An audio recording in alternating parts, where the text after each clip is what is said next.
wabarakatuh. Di sini saya akan membahas secara singkat tentang pembahasan kiar. Pengertian kiar. Kiar dalam arti bahasa berasal dari akar kata khara yakiru khaira wa khairatan, yang artinya memberikan kepadanya sesuatu yang lebih baik baginya. Menurut istilah kalangan ulama fikih, yaitu mencari yang baik dari dua urusan, baik berupa meneruskan atau membatalkan akad. Syekh Sabik memberikan definisi kiar sebagai berikut. Artinya kiar adalah menuntut yang terbaik dari dua belah pihak berupa meneruskan akad jual beli atau membatalkannya. Kiar dibagi dalam dua bagian. Yang pertama, kiar yang ditimbulkan karena kesepakatan pihak akad atau kiar iradiah. Jadi hak kiar ini tidak terjadi dengan sendirinya, tetapi karena keinginan pihak-pihak. Jika pihak-pihak akad tidak menginginkan dan tidak menyepakati apa adanya kiar, maka hak kiar menjadi tidak ada dan selanjutnya akan berlaku efektif dan tidak bisa dibatalkan. Kiar yang termasuk dalam kategori ini adalah kiar syarat dan kiar ta'yin.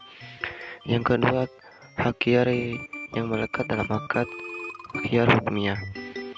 Kiar ini diadakan memenuhi hajat maslahat pihak akad, maka kiar ini ada tanpa membutuhkan persetujuan pihak-pihak akad.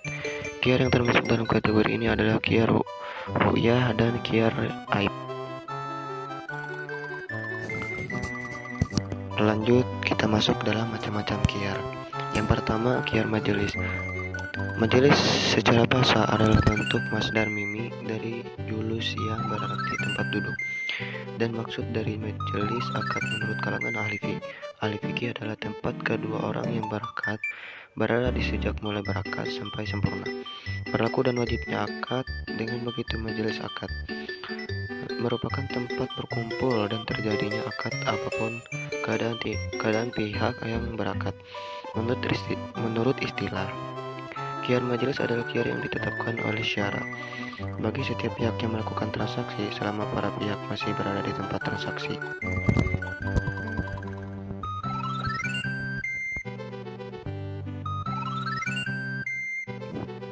Selanjutnya, kiar syarat. Menurut Syekh Sabik, kiar syarat adalah suatu kiar di mana seseorang membeli sesuatu dari pihak lain dengan ketentuan dia boleh melakukan kiar pada masa atau waktu tertentu. Walaupun waktu tersebut lama, apabila ia menghendaki, maka ia bisa melangsungkan jual beli, dan apabila dia menghendaki, ia bisa membatalkannya. Kiar masyru' atau yang diisyaratkan dan kiar rusak.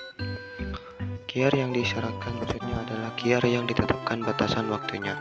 Adapun kiar rusak menurut pendapat paling masyhur di kalangan ulama Hanafiyah, Syafi'iyah, dan Hanabilah, kiar yang tidak jelas batasan waktunya adalah tidak sah.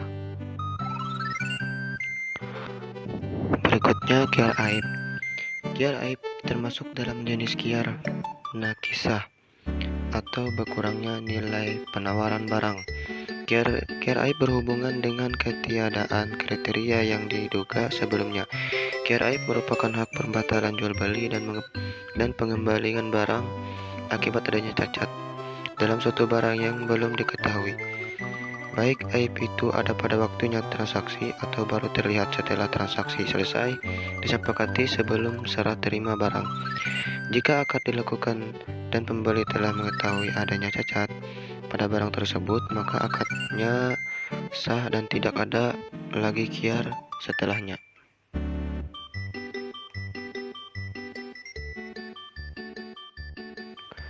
Aib mengharuskan kiar.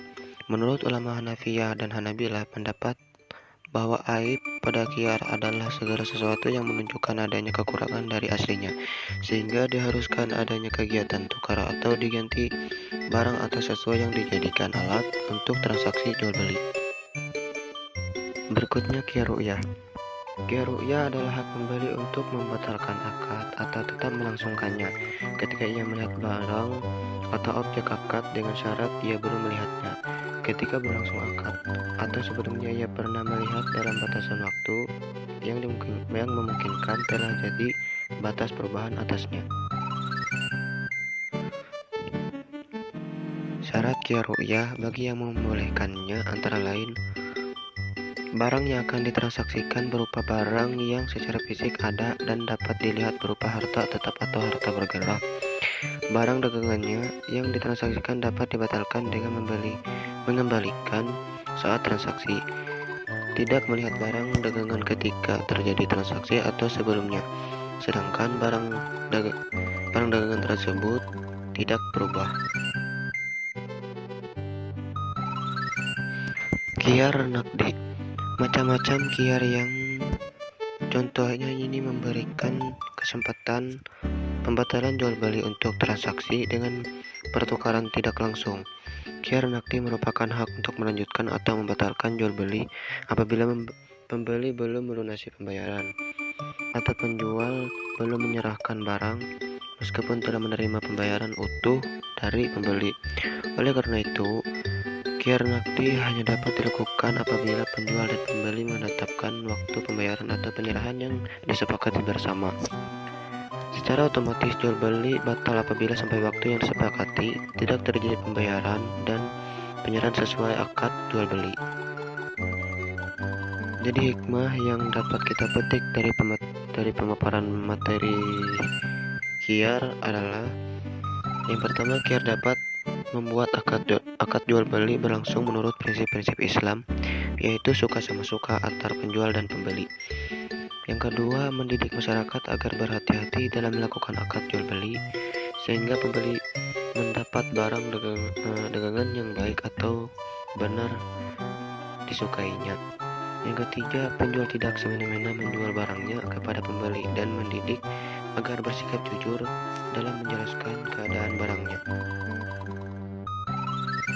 Yang keempat, terhindar dari unsur-unsur penipuan baik dari pihak penjual maupun pembeli karena ada kehati-hatian dalam proses jual beli. Yang kelima, qiyar dapat memelihara hubungan baik dan terjalin cinta kasih antar sesama. Adapun ketidakjujuran atau kecurangan pada akhirnya akan berakibat dengan penyesalan, dan penyesalan di salah satu pihak biasanya dapat mengarah kepada kemarahan, kedengkian, dendam, dan akibat buruk lainnya. Qiyar memiliki dasar hukum. Nah, apa dasar hukum dari qiyar? Yang pertama, qiyar hukumnya boleh berdasarkan sunnah Rasulullah SAW. Artinya dari Ibnu Umar radhiyallahu an, ia berkata, telah bersabda Nabi SAW, penjual dan pembeli boleh melakukan qiyar selagi keduanya belum berpisah atau salah seorang mengatakan kepada temannya, pilihlah. Dan kadang-kadang beliau bersabda atau terjadi jual beli qiyar. Hadis riwayat Al-Bukhari. Status qiyar menurut ulama fikih adalah disyariatkan atau dibolehkan karena masing-masing pihak yang memerlukan transaksi supaya tidak ada pihak yang tertipu.